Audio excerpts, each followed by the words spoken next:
अमित जी, आपको news 18 network को ये एक्सक्लूसिव इंटरव्यू देने का बहुत बहुत धन्यवाद। हम आपके शहर में हैं, आपकी कंस्टिट्यूएंसी गांधीनगर में हैं, साबरमती रिवर फ्रंट पे हैं। शुरुआत करते हैं, अगर आप पहले 2 फेजेस को देखें, और इसकी चर्चा काफी चल रही है कि वोटर टर्नआउट थोड़ा लो रहा है, कुछ स्टेट्स में 5-6% भी नीचे रहा है वोटर टर्नआउट।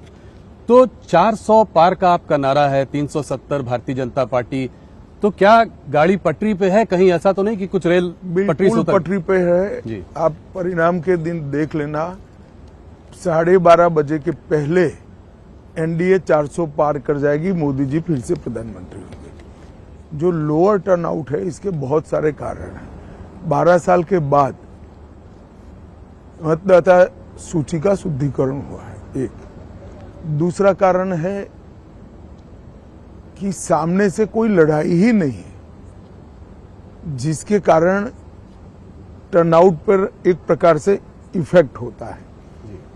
मगर हमारी पार्टी की टीम ने, मैंने स्वयं बहुत डिटेल एनालिसिस किया है। हम 2 चरण में 100 पार कर 100 से भी कई अधिक सीटें जीत के साथ आगे बढ़ रहे हैं तीसरे चरण में।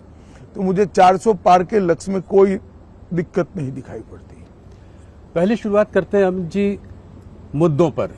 कौन से ऐसे मुद्दे हैं जिनको लेकर भारतीय जनता पार्टी आज तीसरी बार लोगों के बीच जा रही है? किन उपलब्धियों को आप संक्षेप में बताएं कि किन उपलब्धियों को लेकर आप जनता के बीच उतर रहे हैं? देखिए, सबसे पहले इस देश में से आतंकवाद और नक्सलवाद, ये 2 ऐसी समस्याएं थी जो कई दशकों से देश के लोकतंत्र के लिए और देश के डेवलपमेंट के लिए नासुर बनी हुई थी। नरेंद्र मोदी जी ने 10 साल के अंदर लगभग आतंकवाद से 100% निजात पाई है, और नक्सलवाद से आप कह सकते हैं 95% तक इसको समाप्त कर दिया है।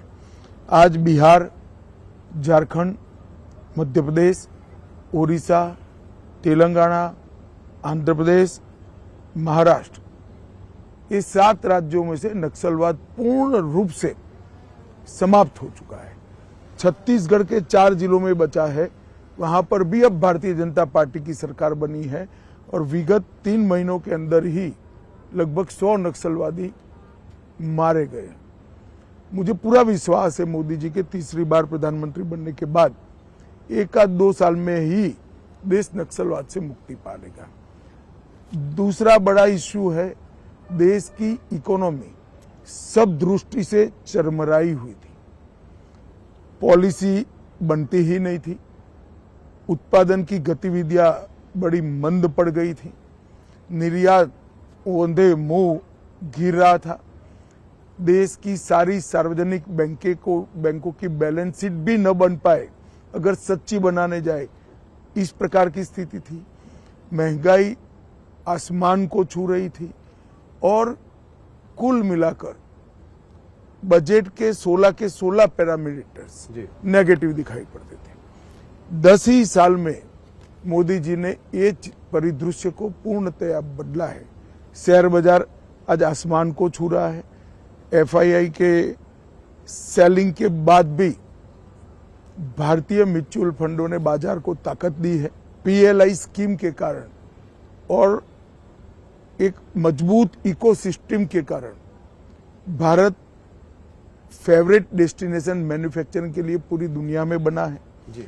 हमारे बच्चे स्टार्टअप हर रोज रजिस्टर कर रहे हैं, हमारी कंपनियां हर रोज पेटेंट रजिस्टर्ड कर रही हैं, ढेर सारे स्वरोजगार के अवसर पैदा हुए हैं। सभी की सभी बैंकों की बैलेंस शीट आज बहुत अच्छी बन चुकी है। इंडस्ट्रियल ग्रोथ के जितने भी पैरामीटर्स हैं वो 25 साल के टॉप मोस्ट मार्किंग पर हैं। एक्सपोर्ट रिकॉर्ड तोड़कर आगे ही बढ़ता जा रहा है।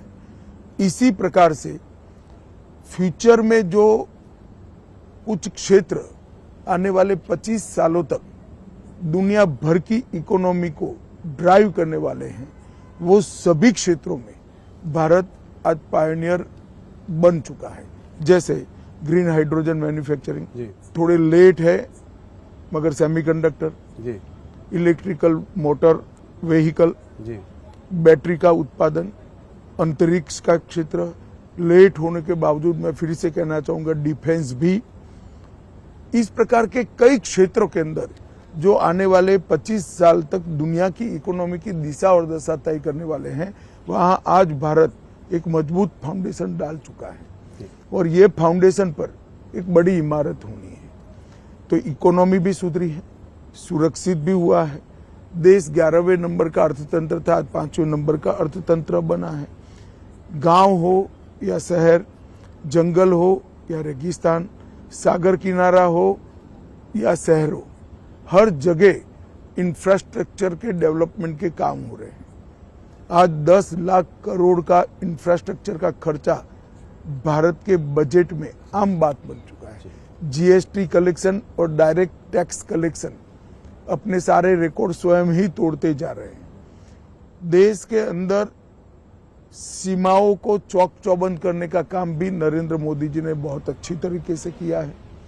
जनता में भारत का भविष्य उज्जवल है, इस प्रकार के विश्वास का निर्माण करने की नेतृत्व की जो जिम्मेदारी है, नरेंद्र मोदी जी को इसमें बहुत अच्छे तरीके से सफलता मिली है। जी आज पूरे 130 करोड़ लोग हम विश्व में सर्वप्रथम बन सकते हैं, ये आत्मविश्वास के साथ आगे बढ़ रहे हैं। हायर एजुकेशन हो, नई इकोनॉमी पॉलिसी हो, या फिर राम जन्मभूमि, धारा 370 हटाना, ट्रिपल तलाक समाप्त करना, यूसीसी हो, या देश के क्रिमिनल लॉ के अंदर आमूलचूल परिवर्तन करना हो, हर क्षेत्र के अंदर ये 10 साल स्वर्णिम अक्षरों से लिखे जाने वाले 10 साल। जनता भी ये फील कर रही है कि कोरोना जैसी महामारी को इतने अच्छे तरीके से लड़ा जा सका, वो केवल और केवल नरेंद्र मोदी जी का नेतृत्व